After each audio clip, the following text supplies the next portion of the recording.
Boker Tov Rabotai, le Parnasim du Beth Midrash, Selim Sasson family, in honor of their children and grandchildren. Vele Elou Nishmot Aniftarim. Aujourd'hui, on est rendu à Masechet Sanhedrin, la Medzaïn et la Mishnah. Elle dit, Mishnah Gimel, le Sanhedrin, c'est la cour suprême de 71 Dayanim qui se trouvait à Jérusalem, au temple. Sanhedrin haïta kahatsi goren agula. La façon comment les Dayanim ils étaient assis comme forme d'un demi-cercle. Hatsi goren, demi-cercle agula, demi-cercle, qui est déchet yuro in zeedze. Comme ça, les Dayanim ils peuvent se voir les uns les autres. Ushne sofre had Dayanim omdim lifnehem. Il y a deux sofrim qui sont assis à côté pour écrire les paroles du jugement. Ehad mi yemin ve ehad mi semol. Un à droite et l'autre à gauche. Vekotvin, et qu'est-ce qu'ils écrivent? Divrei hamzakin ve divrei hamhayevin. Ça veut dire ils écrivent les paroles des Dayanim qui pensent que telle ou telle personne elle est innocente, Zakaïn, et on écrit aussi l'opinion des Dayanim de ceux qui disent Hayavin, qu'il est condamné la personne. Rabbi Yehuda Omer Shlosha. Rabbi Yehuda il dit ça prend pas deux sofrim, mais ça prend trois sofrim. Pourquoi trois sofrim? Alors comme on a dit, un il écrit les raisonnements de ceux qui disent qu'il est acquitté. Et l'autre, il écrit les raisonnements de ceux qui disent qu'il est hayav, qu'il est condamné. Ve'ashlishi, et le troisième, Dayan, kotev divrei hamzakin ve divrei hammehayevin. Il écrit les paroles, tous les paroles, des mzakin et des hayevin, tout sur un document. Comme ça, c'est plus clair. Telle personne, il a dit zakai, telle personne, il a dit hayav. Comme ça, c'est plus facile à lire le jugement. Maintenant, la Gemara, Sanhedrin, maintenant on a dit que le Sanhedrin, il était à demi-cercle. Ils étaient assis, les Dayanim, forme de demi-cercle. Mena Hanimele, la Gemara, elle dit, d'où on apprend cette idée? Il faut amener une preuve pour appuyer cette halakha. Alors la Gemara, elle dit, Amar Rabbi Ahabar Hanina de Amar Kra, un pasouk dans Shir HaShirim, Sharerech Agan HaSahar, Al Yahsar Hamazek. Voilà un pasouk poétique, comme tout le livre de Shir HaShirim, mais qui n'est pas clair. Qu'est-ce que ça veut dire Sharerech Agan HaSahar, Al Yahsar Hamazek? La Gemara dit Sharerech, Zou Sanhedrin. Quand Shlomo HaMelech dit Sharerech Agan HaSahar, Zou Sanhedrin. Ça, c'est le grand tribunal du peuple d'Israël, où est-ce qu'il y avait trois Dayanim. Comme on a dit plusieurs fois, il y a trois paliers de jugement. Il y a le Sanhedrin Gedola, 71 Dayanim, et on apprend ça de Moshe Rabbeinu. Hachem il lui dit Esfali Shiv'im Zekenim. Et quand on dit Zekenim, Zekana Chochma, plus Moshe Rabbeinu, ça fait 71, parce que ça prend toujours un chiffre impair pour qu'il puisse avoir une majorité absolue, parce que la Torah dit Ahare Rabbim Lehatot. Alors Sharerech, c'est le Sanhedrin, et il y a un autre palier de Dayanim, de 23 Dayanim, et aujourd'hui on a ni 71 ni 23, on a un Beddin de 3 Dayanim, et aujourd'hui les Dayanim, vraiment dans la majorité des cas, ils ne rendent pas des jugements. Ils ont juste, surtout si c'est quand ça concerne Din et Mamonot, ils essayent de trouver un moyen pour que les deux parties puissent s'entendre. On appelle ça en hébreu pshara, la asot pshara benehem, d'essayer de réduire l'écart entre les deux et arriver à un compromis qui fera plaisir. Les Bate-Dinim espèrent au moins pour les deux parties. Alors maintenant, la Gemara dit Lama nikra shema sharerech. Pourquoi le Beddin on l'appelle sharerech? Alors chez Hiyoshevet betiburo shel olam. Parce que le Sanhedrin, il est établi, tiburo c'est l'ombril. Ça veut dire que le centre de l'univers, c'est Jérusalem, et le centre de Jérusalem, c'est le Beth Amikdash, et le centre du Beth Amikdash, c'est le Kodesh HaKodashim, et à côté de Kodesh HaKodashim, il y a le Sanhedrin. Agan, maintenant, la suite du Pasuk. Agan, pourquoi Agan as-Sahar, pourquoi on appelle le Sanhedrin Agan? Shehi Megina ala olam kullo. Agan, ça vient du mot Hagana, les Hagin. Ça veut dire à travers les lois que les Sanhedrin enseignent, alors cela amène Megina, cela amène la protection pour l'humanité entière. C'est pour ça que Shlomo HaMelech il dit Agan, Sarerech Agan. Maintenant, Hassahar, c'est quoi ce mot Hassahar? Shehi Doma les Sahar. C'est comme on a dit que le Sanhedrin, il est comme un demi-cercle.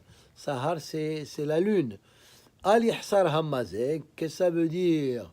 Al-Ihsar Hammazeg, Sheim Hutzrach Ehad Mehen Latzet, Ro'im, Im Yesh 23 Keneged Sanhedrin Ktana Yotze, V'im Lav Eno Yotze. Des fois, il n'y avait pas tous les 70 Dayanim. Des fois, il y a des gens qui n'étaient pas présents. Alors, mais il faut qu'il y ait un minimum de 23 Dayanim. Pourquoi? Parce que 23 Dayanim, c'est le deuxième type de Beddin que nous avons. Alors, on n'a pas le grand Beddin, mais il faut au moins qu'il y ait Keneged 23 Dayanim. C'est ça. Mazek, ça veut dire Mizouk, ça veut dire un mélange. Il faut qu'il y ait au moins 23. Bitner Haremat Hitim. C'est quoi la suite du pasuk encore dans Shir HaShirim? Shlomo HaMelech il dit ton ventre, Haremat, c'est comme un tas de blé. Qu'est-ce que cela veut dire? Alors la Gemara elle explique.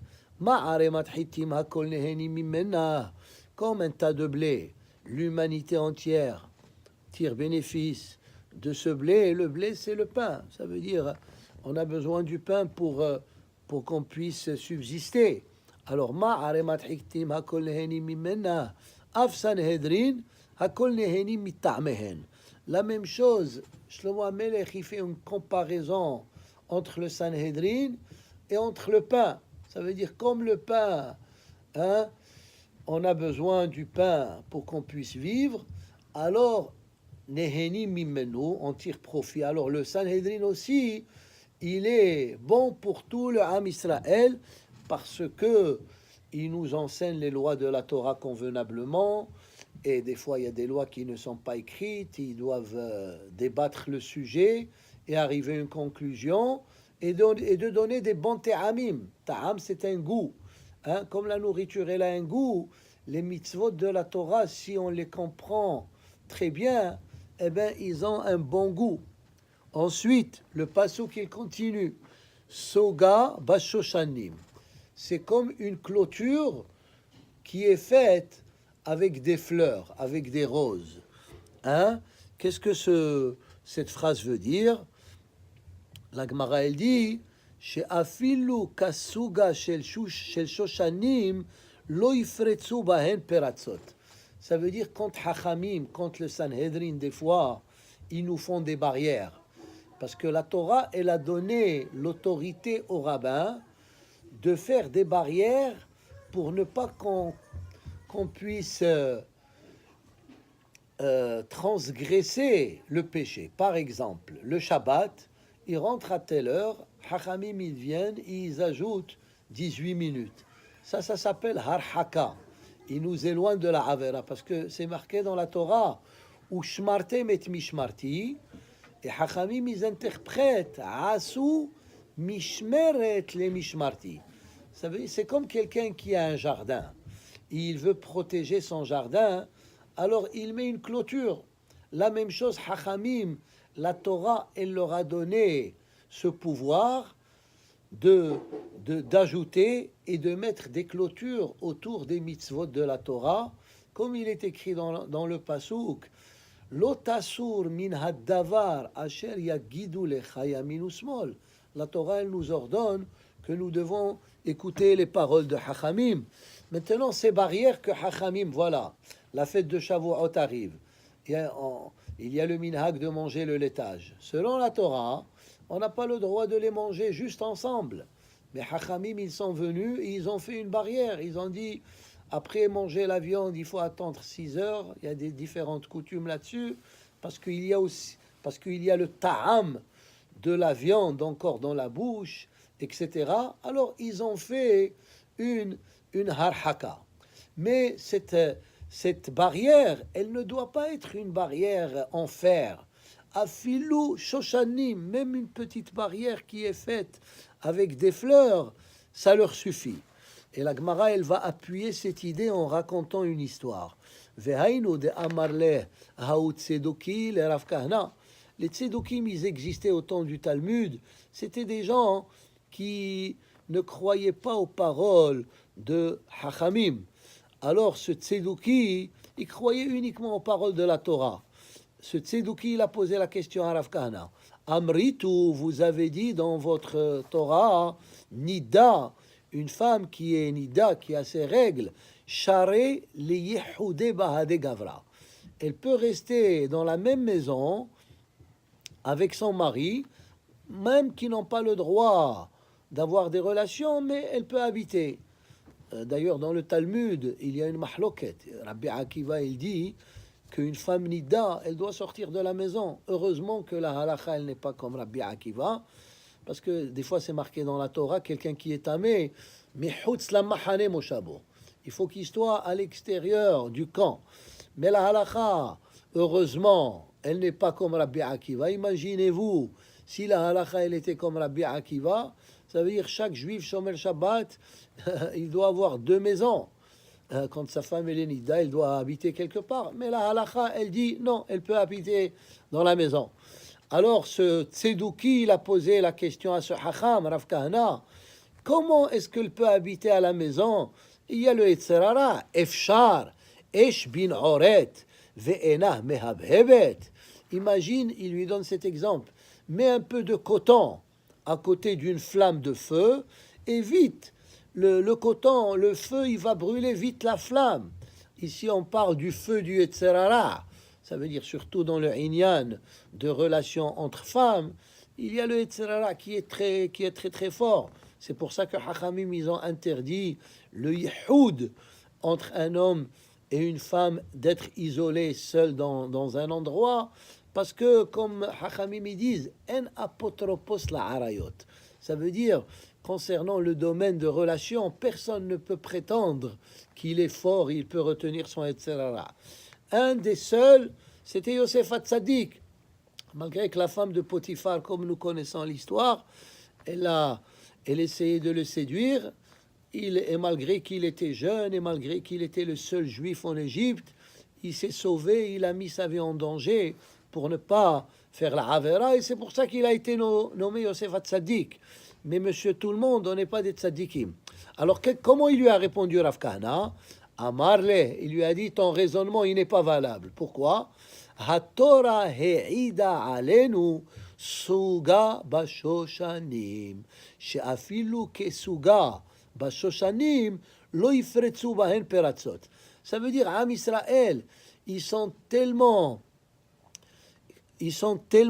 convaincus qu'ils doivent suivre les chemins de la Torah, alors il leur faut juste un petit reminder, juste une petite clôture, et ils vont pas faire le péché. Ils n'ont pas besoin d'une grande clôture. Et naturellement, chez les religieux, la femme, quand elle est nida, elle a son propre lit, etc. Alors, ça veut dire, quand on aime la Torah et les mitzvot, on n'a pas besoin d'une clôture très solide, juste une petite clôture, et on a compris le message. Rish Lakish Amar Mehacha. Rish Lakish, il amène un autre pasuk qui dit Kefela Harimon Rakater. Encore un autre pasuk dans Shir HaShirim qui n'est pas clair. Et qu'est-ce que ça veut dire Kefela Harimon Rakater?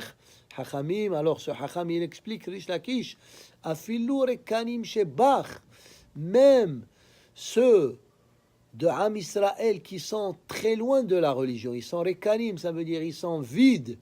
Meleim mitzvot karimon.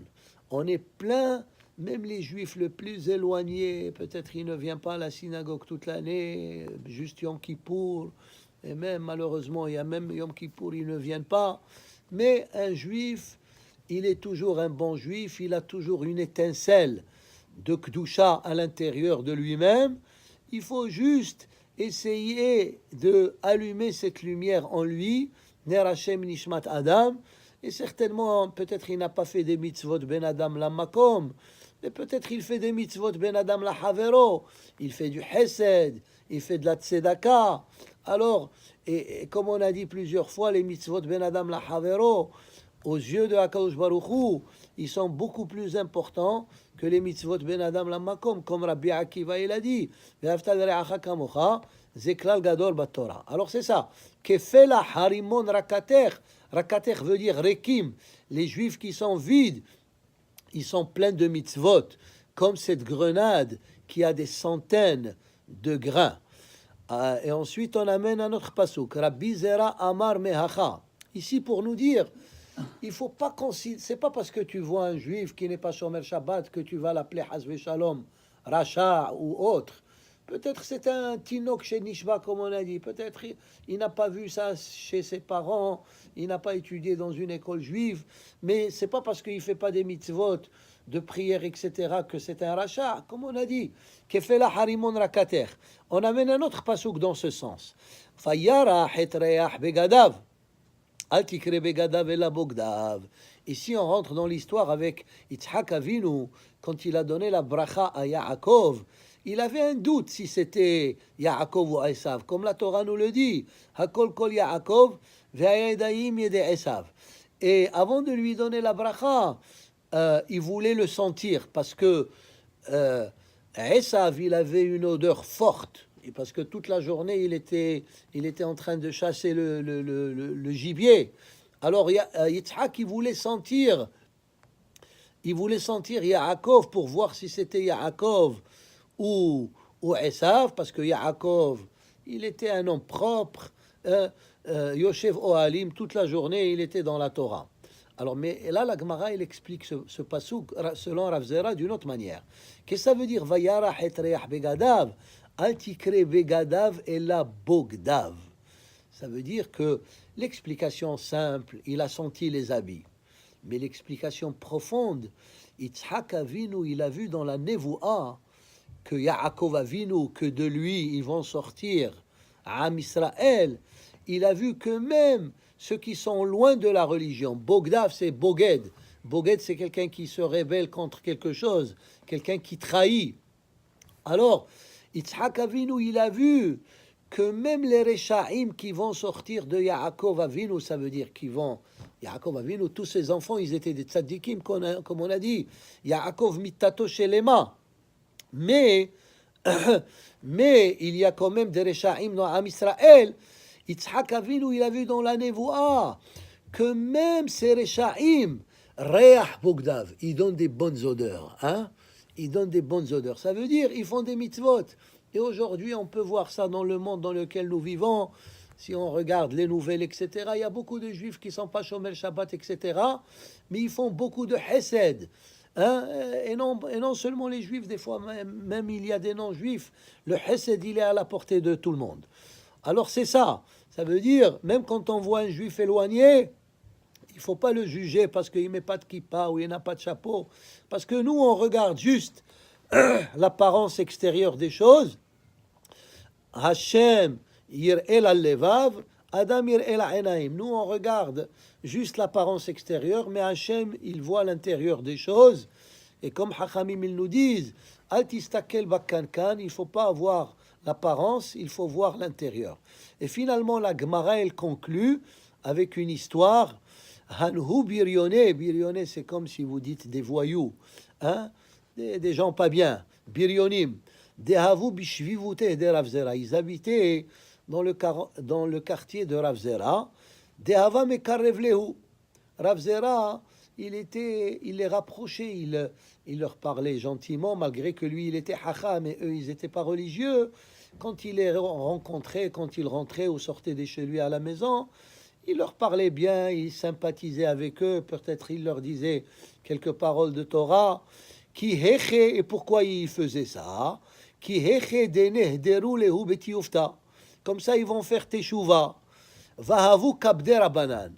Mais les autres rabbins, quand ils ont écouté cette histoire sur Rav Zera, ils n'étaient pas très contents. Ils ont dit comment un hacham comme Rav Zera, il discute avec des Rechaim. Ils n'ont pas aimé ça, son approche. Mais regardons la fin de l'histoire pour dire que Rav Zera, il avait raison. De Rav Zera, quand Rav Zera, il est décédé dans le Talmud, quand on parle d'un grand hacham qui est décédé, on ne dit pas met, on dit kinach nafshe. Ça veut dire comme s'il a été se reposer. Hein? Parce que tzadikim bemitatam keruim haim. Kinach nafshe de Rav Zera. Amré, c'est ce groupe-là de gens qui étaient des gens pas bien. Amré, ils ont fait un examen de conscience, ils ont fait heshbon nefesh. Ils ont dit ad ha'idna, jusqu'à présent, quand Rav Zera, il était vivant, il priait pour nous, hein, et il priait pour nous. Hashta man ba'i alan rahame. Qui va prier pour nous? Ça veut dire, quand Rav Zera il les rencontrait, il lui disait, disons, quelqu'un dans la famille, il est malade, rabbin, tu peux faire Mishe Berach à celui-ci, ou bien ils avaient un problème de Parnassa ou autre. Il priait pour eux. Maintenant, ils ont dit, Rav Zera, il est mort, personne ne va prier pour nous. Hashtaman ba'i alan rahame. Hirheru belibbayhu ve'avdu tshuva. Ils ont réfléchi, ils ont dit maintenant, Rav Zera n'est plus là pour nous sauver, nous devons nous sauver nous-mêmes. Qu'est-ce qu'ils ont fait? Ils ont fait teshuva, ils sont revenus à la religion. Alors on voit que Rav Zera, il avait une bonne approche. C'est comme Hachamim nous disent, smol dohavi min mekarevet.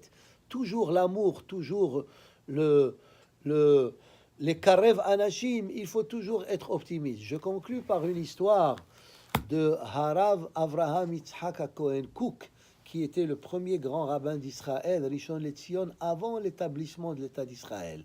Et lui aussi, il était ami, malgré qu'il était un grand hacham, il a écrit beaucoup de livres, il était ami avec ceux qui habitaient dans les kibbutzim, et ceux qui étaient vraiment même anti-religieux. Parce qu'il y a des gens qui ne sont pas religieux, ok, mais il y a plus grave, anti-religieux, ils sont contre la religion.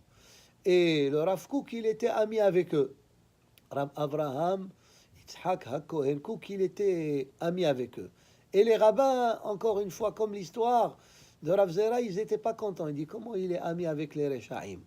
Alors il a répondu comme ça, une belle réponse en hébreu. Il dit comme ça, Motav sheyachshedu oti be'ahavat hinnam me'asher yachshedu oti be'sinat hinnam. Ça veut dire, il a voulu leur dire, il vaut mieux que je sois critiqué parce que j'aime les Rechaim que je sois critiqué parce que je déteste les Rechaim. Et lui, de toute façon, il les a jamais appelés Rechaim.